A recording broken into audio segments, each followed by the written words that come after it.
Deflategate 2014. When the Colts accused the Patriots of playing with underinflated footballs in the 2014 AFC Championship, the NFL launched a full investigation. The Wells report concluded it was more probable than not that Patriots staff tampered with the balls and that Tom Brady likely knew. Text messages between equipment staff joked about the deflator, and Brady destroying his phone during the investigation only added to the fire. At the time, over 70% of NFL fans in polls said they believed the Patriots were guilty. To many, it looked like the biggest dynasty of the modern era had been caught red-handed. But science told another story. Physicists pointed out that cold weather naturally lowers ball pressure. Later studies suggested the entire controversy could be explained by the ideal gas law, not cheating. Even the Wells report admitted there was no direct evidence Brady ordered tampering. Brady himself insisted destroying his phone was about privacy, not guilt. The NFL still came down hard. A 4-game suspension for Brady, a $1 million fine, and the loss of draft picks. Critics said the punishment was more about protecting the league's image than proving guilt. Brady denied wrongdoing to the end, saying, "I would never do anything to break the rules." Rival fans labeled the Patriots cheaters, while New England loyalists believed their quarterback was unfairly targeted. Spygate 2007. Before Deflategate, there was Spygate. In 2007, the Patriots were caught videotaping Jets coaches from an unauthorized location. Belichick was fined $500,000, the team $250,000, and they lost a first-round pick. The scandal was already massive, but reports later claimed the Patriots may have taped dozens of games, and rumors swirled that the NFL destroyed tapes to protect the dynasty. Former Rams players insisted New England knew their plays during the 2001 Super Bowl. Fans began to believe the Pats' success was built on systematic cheating. Yet no hard proof ever surfaced beyond the Jets incident. The league insisted it was a one-off violation, not a long-running scheme. Belichick himself called it a misinterpretation of the rules. With the alleged additional tapes destroyed, nothing has ever confirmed that New England stole Super Bowl game plans. Many analysts argue Spygate's scope was exaggerated because of how much people hated the Patriots' dominance. The NFL's quick punishment was meant to shut the book, but the secrecy surrounding the destroyed evidence kept the story alive. Belichick downplayed it, but Hall of Famers like Marshall Faulk never let it go,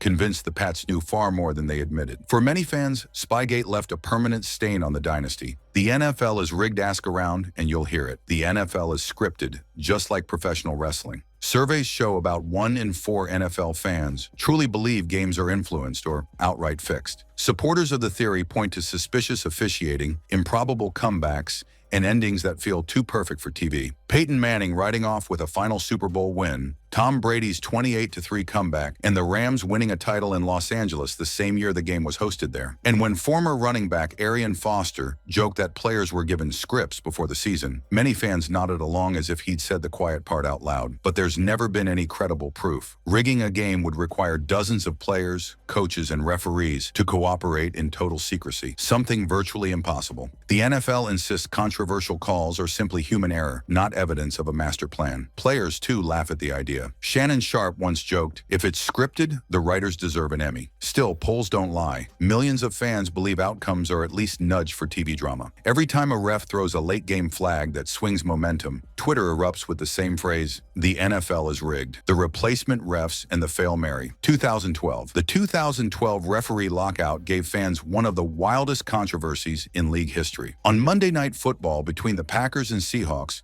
Russell Wilson heaved a desperate Hail Mary. 2 replacement refs looked at the same pile. One signaled interception, the other touchdown. The Seahawks were awarded the win, and chaos exploded. 80% of fans in polls said Green Bay had been robbed, and even President Obama weighed in. For some, it looked like the league let disaster spiral to pressure the refs' union into settling. The timing of the deal, struck just days later, only added to the suspicion. Aaron Rodgers blasted the league, calling it awful, and players across the NFL said they felt the season was being ruined by incompetence. But the more likely explanation was simple. The replacements were in over their heads. With minimal NFL experience, mistakes like the Fail Mary were inevitable. Analysts called it human error, not conspiracy. The NFL quickly admitted it needed the real officials back and ended the lockout. Still, for millions of fans, the memory of the Fail Mary stands as proof the league's integrity is fragile when money battles with fairness. Packers quarterback Luck Bart Starr, Brett Favre, Aaron Rodgers, and now Jordan Love. For over 60 years, the Green Bay Packers have seamlessly passed the torch from one franchise quarterback to another. Rival fans shake their heads and call it the greatest streak of luck in sports. The odds of hitting 4 straight stars at the most important position feel astronomical. Some joke that the NFL secretly protects Green Bay's quarterback pipeline, because how else do you explain it? But the explanation might be less magical. Analysts credit organizational stability, strong scouting, and a patient approach to development. The Packers famously sat Rodgers behind Favre for years, and now Love behind Rodgers. That continuity gave them time to turn talented draftees into superstars. The NFL, of course, has never addressed this theory, because officially it's just chance. Rival fan bases see it as cosmic unfairness, while Packers insiders say it's a culture of development. Luck plays a role, but there's no smoking gun behind Green Bay's golden quarterback lineage. Super Bowl storylines. Every year someone says it, the Super Bowl was scripted. The NFL's biggest games often unfold like Hollywood dramas. Peyton Manning's farewell championship, the Falcons' infamous 28-3 collapse, the Rams winning in Los Angeles. With over 100 million viewers watching annually, fans argue the league has every incentive to deliver perfect storylines. But while the marketing is certainly scripted, halftime shows, promos,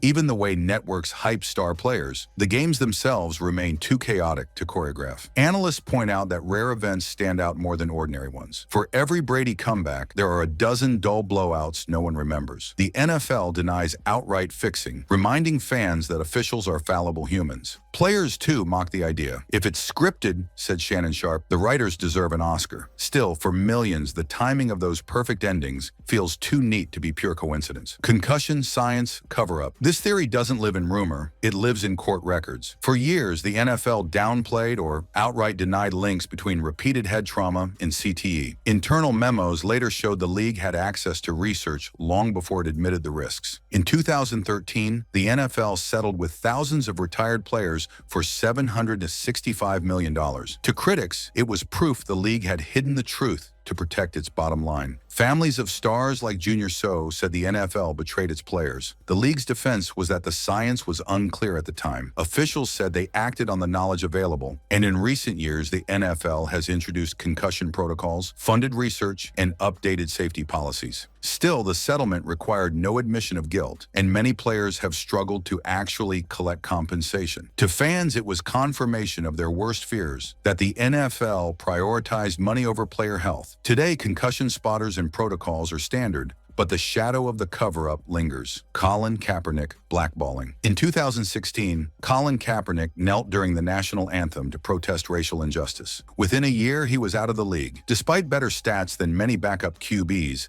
no team signed him. In 2019, Kaepernick and safety Eric Reid reached a confidential settlement with the NFL after filing a collusion grievance. Millions of fans believed it confirmed what they already suspected, that the league blackballed him. Richard Sherman said, "He's better than a lot of guys still playing." Teams argued Kaepernick's style didn't fit their systems and that his activism brought too much media distraction. The confidential settlement meant no admission of guilt, leaving plenty of plausible deniability. But the fact no team ever offered him a contract, not even as a backup, made the conspiracy hard to dismiss. The NFL denied collusion, but later launched social justice campaigns, which only made the silence around Kaepernick louder. For millions of fans, he remains proof that the league controls who gets to play and that sometimes it's politics, not performance, that decides careers.